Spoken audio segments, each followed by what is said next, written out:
There's been no breakthrough in Brussels over Europe's long-term budget and pandemic rescue package. The EU leaders' summit ended without a deal after Hungary and Poland vetoed the financial plan earlier this week. They say they won't sign off on the so-called rule of law mechanism that links the funding to countries upholding democratic norms. But the European Parliament is refusing to back down. Our political editor Darren McCaffrey sent us this update from Brussels.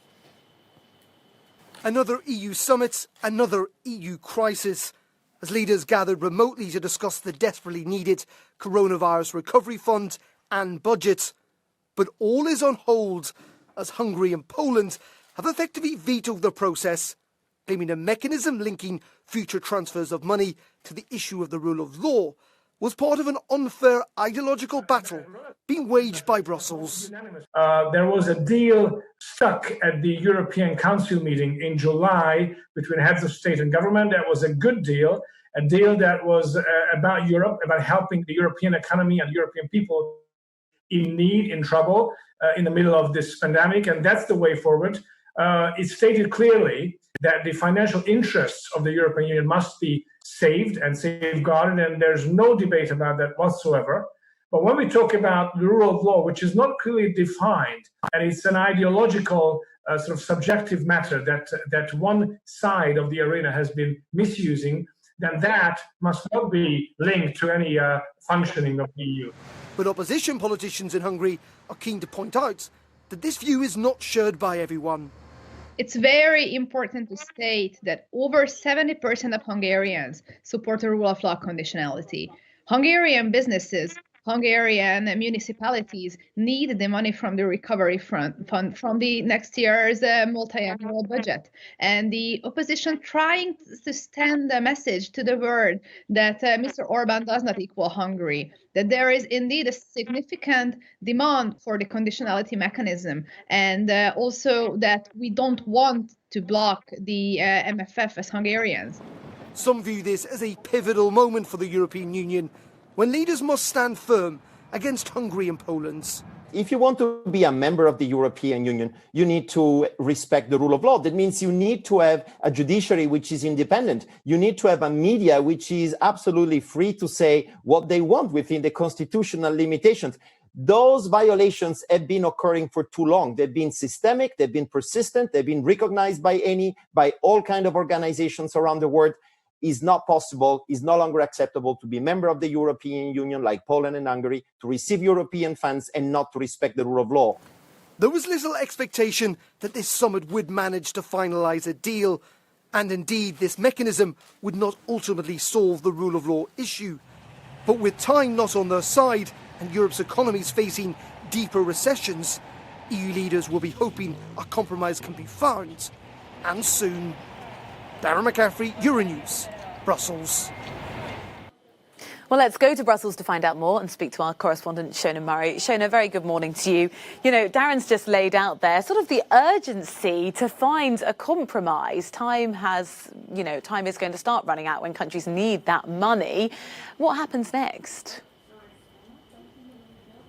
Well, that's right, Rosie. I mean, time is already pretty much running out. We've only got a few weeks left till the end of the year, the end of this budget. And there are member states suffering a brutal second wave of COVID, and they won't have access to the EU rescue fund. So it's a huge problem.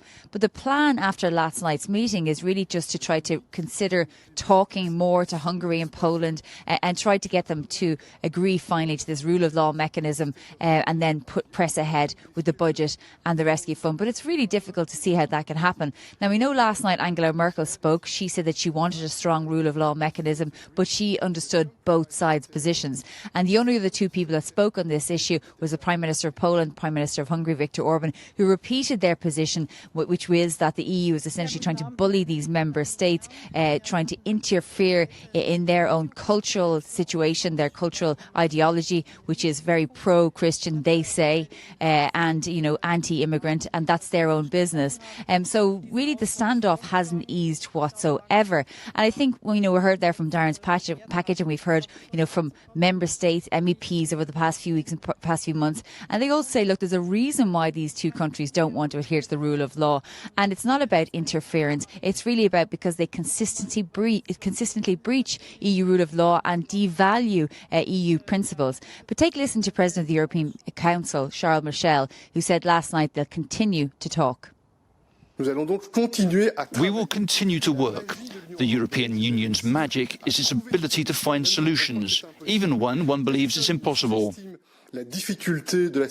No one underestimates the difficulties and the seriousness of this situation and this obstacle. But there is the will to work very intensively in the coming days to try to progress and resolve the difficulties we're facing.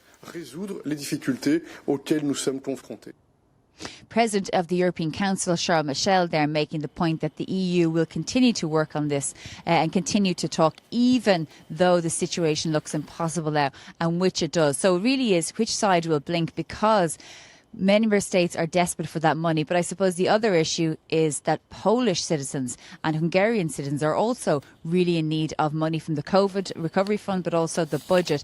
And really it's down to which Prime Minister is going to give in and say, well, look, businesses desperately need this money, or whether the EU will try to dilute further this rule of law mechanism. But I don't see that happening anytime soon. Rosie?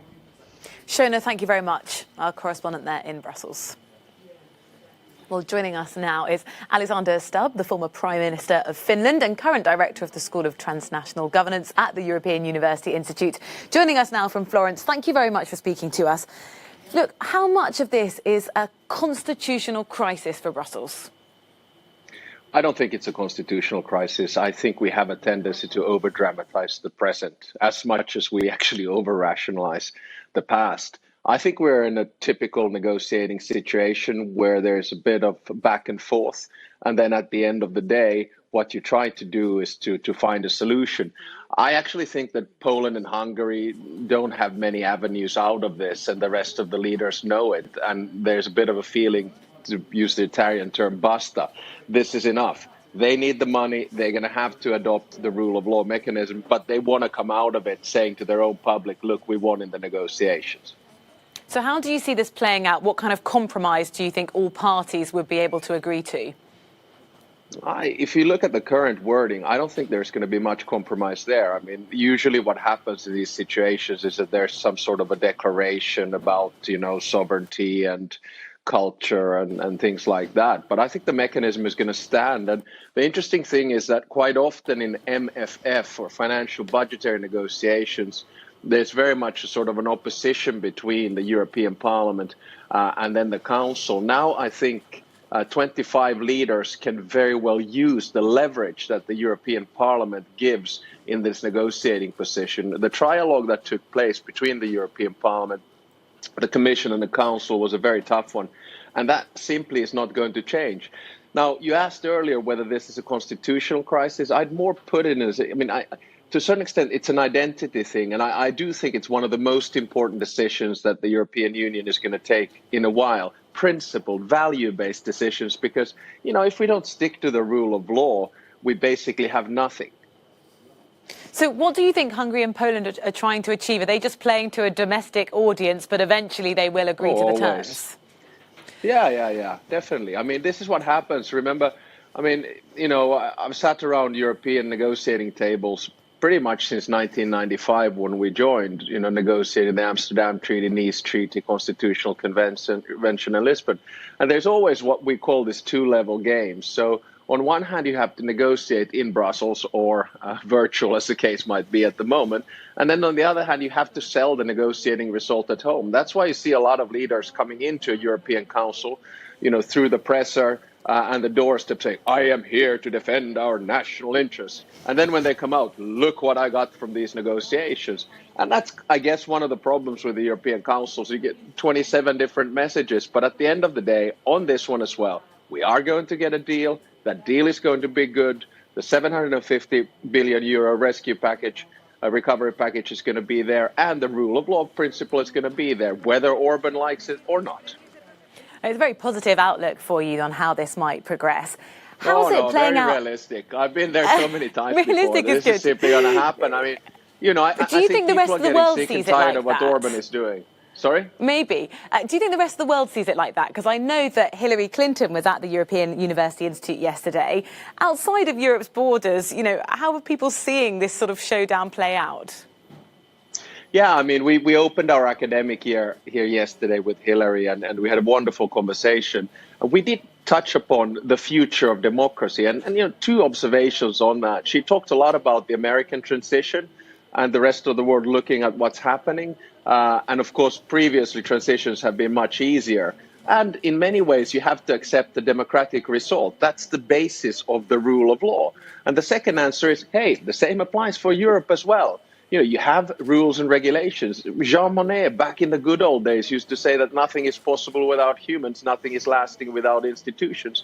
I guess we could say that nothing is possible without values, but nothing is lasting without the rule of law. And that's probably a message that Hillary would push as well. So in that sense, you know, it's a crucial moment, I think, for democracy and what we stand for and our values. Thank you very much for speaking to us, Alexander Stubb, former Prime Minister of Finland and the current director of the School of Transnational Governance at the European University Institute. Really appreciate your time.